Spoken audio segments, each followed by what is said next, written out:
ములుగు జిల్లా గ్రామ సర్పంచ్ల పెండింగ్ బిల్లులను వెంటనే చెల్లించాలి. పారిశుద్ధ్య కార్మికులు, ఆసుపత్రిలో పనిచేసే కార్మికుల జీతాలు ప్రతి నెల ఎప్పటికప్పుడు అందించాలి. కొత్త ప్రభుత్వం గ్రామ పంచాయతీలను నిర్వీర్యం చేస్తుంది. కాంగ్రెస్ ప్రభుత్వం గ్రామ పంచాయతీలకు నిధులు కేటాయించకపోవడం శోచనీయం.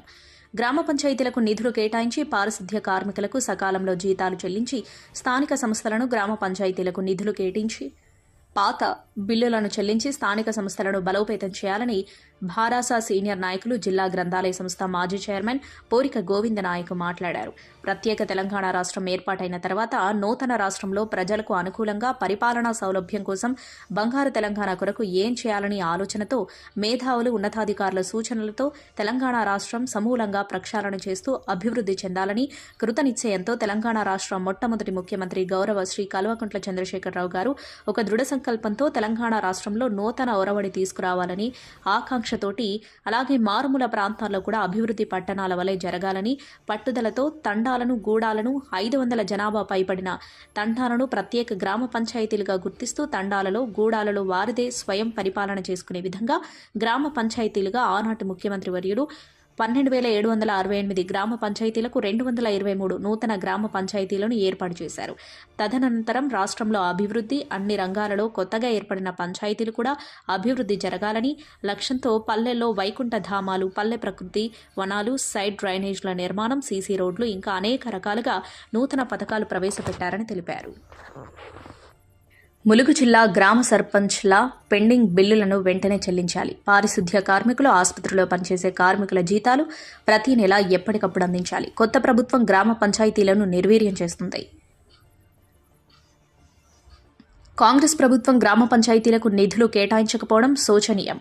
గ్రామ పంచాయతీలకు నిధులు కేటాయించి పారిశుద్ధ్య కార్మికులకు సకాలంలో జీతాలు చెల్లించి స్థానిక సంస్థలను గ్రామ పంచాయతీలకు నిధులు కేటాయించి పాత బిల్లులను చెల్లించి స్థానిక సంస్థలను బలోపేతం చేయాలని భారాస సీనియర్ నాయకులు, జిల్లా గ్రంథాలయ సంస్థ మాజీ చైర్మన్ పోరిక గోవింద నాయక్ మాట్లాడారు.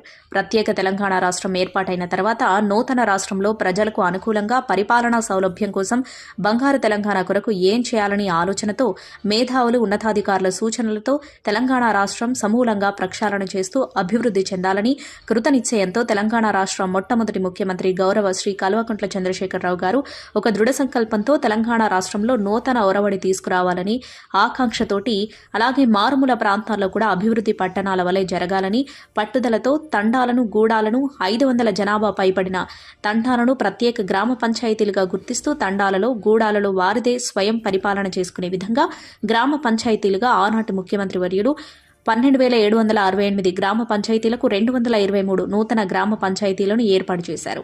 తదనంతరం రాష్ట్రంలో అభివృద్ధి అన్ని రంగాలలో కొత్తగా ఏర్పడిన పంచాయతీలు కూడా అభివృద్ధి జరగాలని లక్ష్యంతో పల్లెల్లో వైకుంఠ ధామాలు, పల్లె ప్రకృతి వనాలు, సైడ్ డ్రైనేజ్ల నిర్మాణం, సీసీ రోడ్లు ఇంకా అనేక రకాలుగా నూతన పథకాలు ప్రవేశపెట్టారని తెలిపారు.